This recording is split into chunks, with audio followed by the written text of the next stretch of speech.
Well, Coach, first of all, how nice was the day off, and what are you hoping to see from guys here tonight when they step on the floor? Day offs are always nice, and just learn. I think at any point during the year, we have an opportunity to learn. This was our first back-to-back, really our first game of I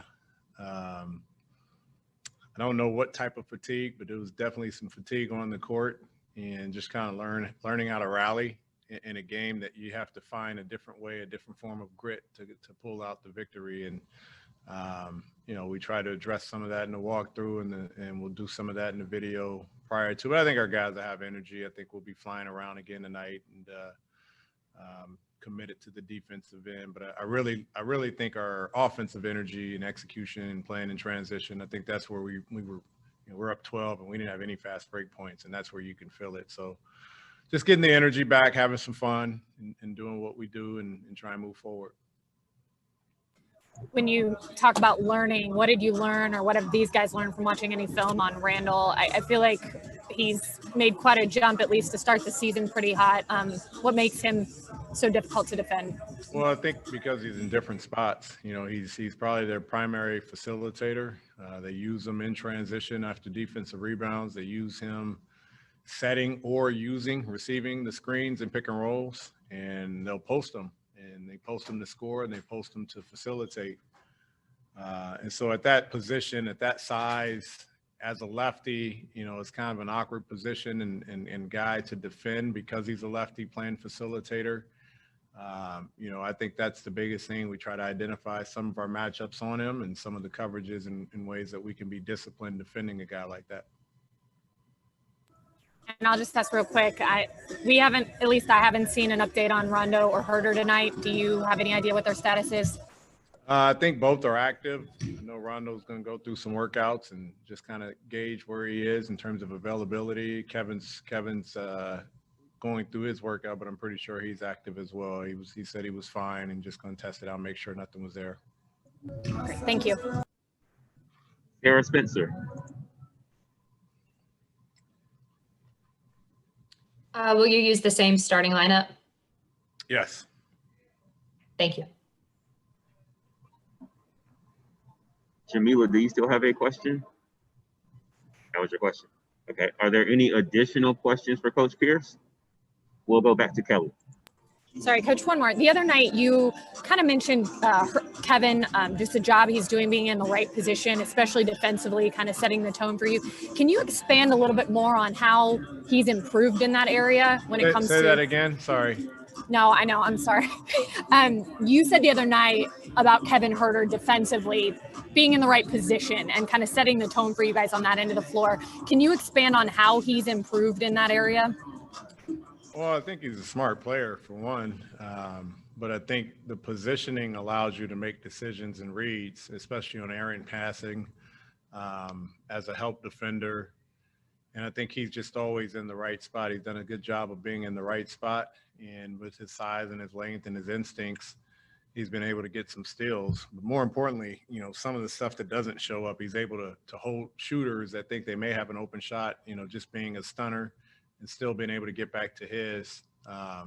There's some guys that are really elite on the basketball, and some guys that show their worth and their value off the basketball. And I think he's doing a good job of showing his value off the basketball as a position defender. Justin Felder from Fox 5. Hey, Lloyd, going back to what you were saying about the energy on the offensive end, do you think that was a function of the back-to-back, or do you think it's all the different kind of preseason and lead up and just everything different this year? It's easy to say it's the back-to-back, being that it was our first one. But I think there's a lot of reasons why. We started the fourth or the third, whatever that quarter, whatever that period was, and we got stumbled on one play and didn't really make the adjustment to move on. I know our guys were tired, but I thought there were some early opportunities to advance the lead in the second quarter that we didn't do. I thought there were some defensive efforts that we didn't commit to, and they got a couple layups.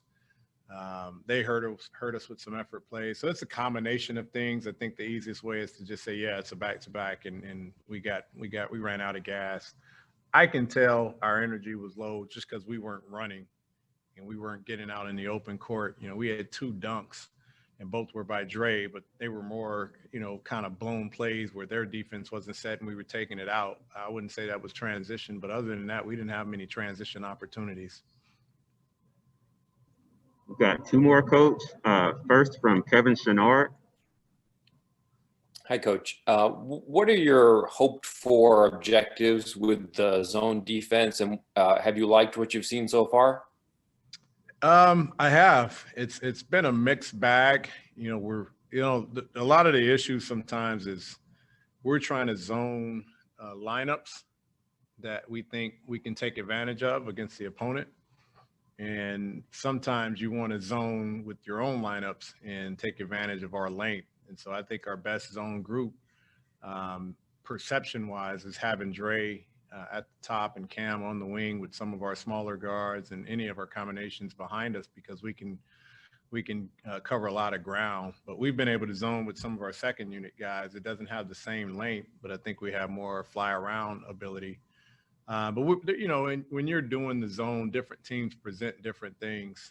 In the Brooklyn game, I think DeAndre Jordan ended up catching a pass right in the middle of the paint and created a foul opportunity.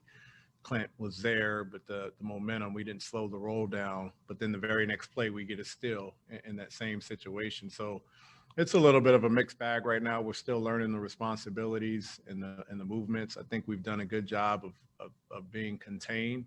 We just want to take away everything. Our final question will come from Serbia, and I apologize if I mispronounce the name, but I think it's Nabosa.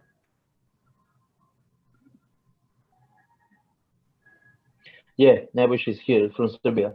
Coach, do you hear me? I can hear you. Yes, thanks. Hi, just hello from Serbia. I just want to ask you something about Bogi. Can you tell me a few sentences about Bogdanovic, the first impression, what you expected from him? Did you get it something from the start and something else? Thank you. Yeah, you know, I think I just sat and had a meeting with Bogey, and you know, as talented as he is and as good a shooter as he is and as hard a worker as he is, you know, he's shooting 40% from 3 early in the season, and I don't think he's gotten hot yet, which speaks volumes about his capabilities and how we can use them. And, you know, he's averaging close to 8 or 9 threes per game. So we're getting him some good looks. He's able to create some looks for some other guys. And I think he's starting to come around, and yet he's shooting 40%, which is a good number for most guys in the league. But I think for him, we expect more, and he expects more of himself. And, you know, really love the standard that he creates and sets for our team. But great addition. You know, we can play him with our starters. We can play him with our second unit guys. We can play him with the ball and off the basketball. So that versatility, that capability that he brings has been tremendous for us. Thank you, Coach. That was our final question for you. All right. Thank you, guys.